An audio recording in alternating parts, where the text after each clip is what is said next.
భీష్ముడికి సంబంధించిన రోజు. ఈరోజు ఈ శ్లోకం 9 సార్లు పఠిస్తే అప్పుల బాధలు, శత్రు బాధలు, ఆరోగ్య సమస్యలు ఏమీ ఉండవు. భీష్మ ఏకాదశి ఎంతో విశిష్టత కలిగి ఉంది. మాఘ శుక్ల ఏకాదశినే భీష్మ ఏకాదశి అంటారు. భీష్మ పితామహుడు పాండవులకు శ్రీ విష్ణు సహస్రనామం చెప్పిన రోజు.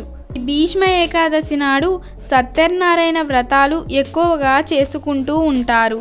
ఈ భీష్మ ఏకాదశినే జయ ఏకాదశి అని కూడా అంటారు. ఎందుకంటే ఈరోజు ఏ కార్యం తలపెట్టినా అది విజయవంతంగా పూర్తి అవుతుందని నమ్మకం. ఈ భీష్మ ఏకాదశి రోజు విష్ణు సహస్రనామం పఠిస్తే అనేక శుభాలు కలుగుతాయి. ఈ రోజున శ్రీ మహావిష్ణువుని పూజించిన వారికి స్వర్గలోక ప్రాప్తి కలుగుతుందని పెద్దల మాట. మరి ఎంతో విశిష్టత కలిగిన ఈ భీష్మ ఏకాదశి రోజున ఏ శ్లోకం పఠించాలో ఈ వీడియోలో తెలుసుకుందాం. అంతకన్నా ముందు ధర్మరాజుకి భీష్ముడు చెప్పిన విషయాలలో ఒక కథను తెలుసుకుందాం. ధర్మరాజు కొన్నిసార్లు మంచివారు దుర్మార్గులుగా, దుర్మార్గులేమో సజ్జనుల్లా కనిపిస్తారు. గుర్తించడం కొంచెం కష్టమే కదా అన్నాడు. భీష్ముడు నవ్వి ఒక కథ చెప్పాడు. పూర్వం రాక్షస ప్రవృత్తి గల ఒక రాజు చనిపోయి నక్కగా జన్మించాడు. నక్కకి తన గత జన్మ గుర్తుండడంతో ఇప్పుడైనా సాధువుగా ఉండాలనుకొని మాంసాహారం తినేది కాదు. అది గమనించిన పెద్ద పులి దాన్ని తన వద్ద ఉంటూ భోగాలు అనుభవించమని, తనకున్న క్రూరుడనే చెడ్డ పేరు పోగొట్టమని అడిగింది. నాకు అవేవీ వద్దు, నీకు అవసరమైనప్పుడు హితవు చెబుతాను. కానీ నీ వద్ద ఉన్న అనుచరులు మన మధ్య భేదాలు సృష్టించగలరు. వాళ్ళ మాటలు విని కోపగించనట్టంటే మాత్రమే నీ దగ్గర ఉంటాను అంది. అందుకు ఒప్పుకున్న పులి నక్కకు వెంట తీసుకెళ్ళింది. దాన్ని గౌరవిస్తూ అది చెప్పినట్లు వింటూ వినయంగా ఉండసాగింది. నక్క ఊహించినట్టుగానే పులి అనుచరులకు కంటగింపు అయింది. అవి పులి తినే మాంసాహారాన్ని దొంగిలించి నక్క స్థావరంలో ఉంచి ఆహారం మాయమైందని చెప్పాయి. పులి విషయం కనుక్కోమంది.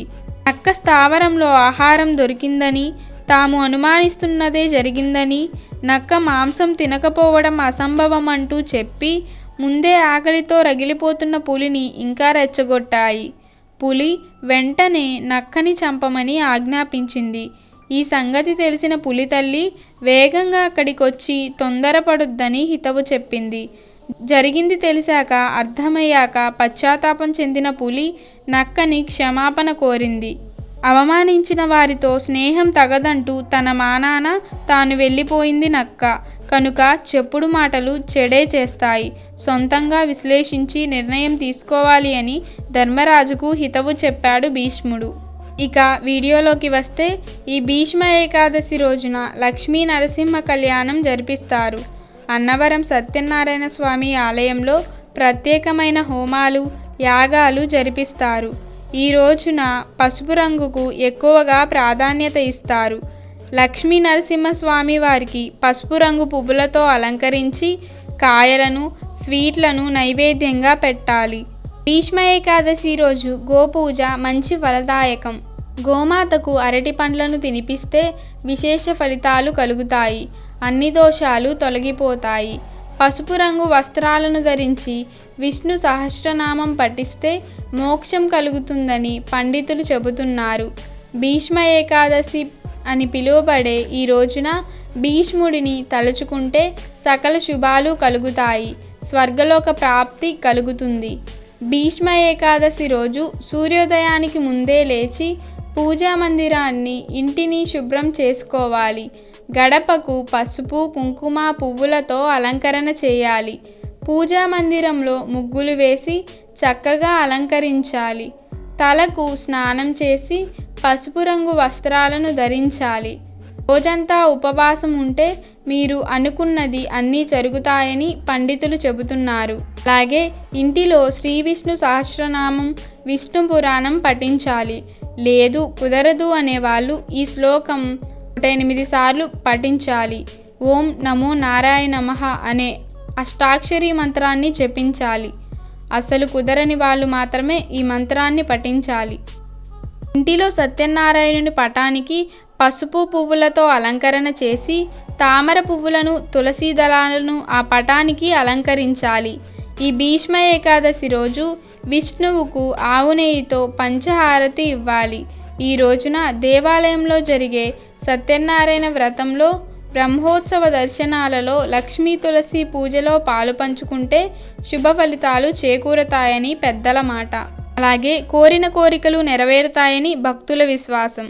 భీష్మ ఏకాదశి రోజున తప్పనిసరిగా ఈ శ్లోకం పఠించాలి. అది ఏమిటంటే, శ్రీరామ రామేతి రమే రామే మనోరమే సహస్రనామ తత్తుల్యం రామనామ వరాననే. ఈ శ్లోకాన్ని 9 సార్లు పఠిస్తే శ్రీ విష్ణు సహస్రనామం పఠించినంత ఫలితం దక్కుతుందని స్వయంగా భీష్ముడే ధర్మరాజుకి చెప్పాడు. ఈ శ్లోకం పఠిస్తే తప్పనిసరిగా మీ మనసులోని కోరికలు నెరవేరుతాయి. ఆ సీతారాముల కటాక్షం లభిస్తుంది.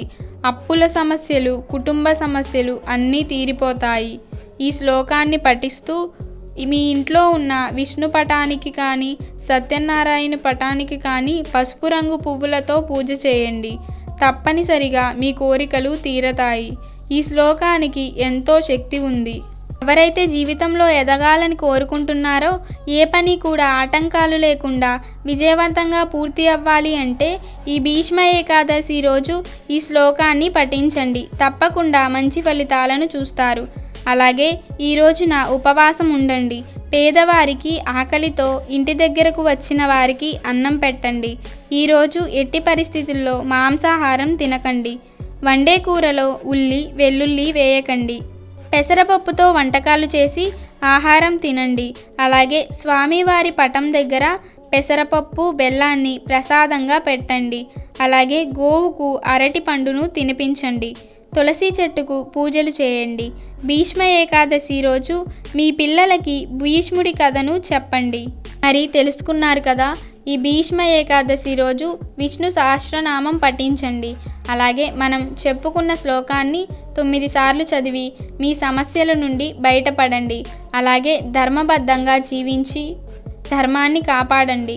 మీ పిల్లలకు భీష్ముడి చరిత్రను తెలిపి వారికి జీవిత సత్యబోధన చేయండి. అలాగే ఈరోజు పసుపు రంగు వస్త్రాలను ధరించి పూజలు చేయండి. ప్రతి ఒక్కరూ కూడా ఈ భీష్మ ఏకాదశి రోజు మనం చెప్పుకున్న విధంగా పాటించి మీ జీవితాన్ని సుఖదాయకం చేసుకోండి. అలాగే ఈ రోజున పూర్తి కాని పనులను మళ్ళీ మొదలుపెట్టి ఆ పనులను విజయవంతంగా పూర్తి చేసుకోండి. ధర్మాన్ని పాటిస్తూ జీవించండి. అలాగే పితృదేవతలకు తర్పణం వదలండి. ఈ విధంగా చేస్తే తప్పనిసరిగా స్వర్గప్రాప్తి కలుగుతుంది. పితృదేవతల ఆశీర్వాదాలు పొందితే మీ జీవితం సుఖదాయకంగా అవుతుంది.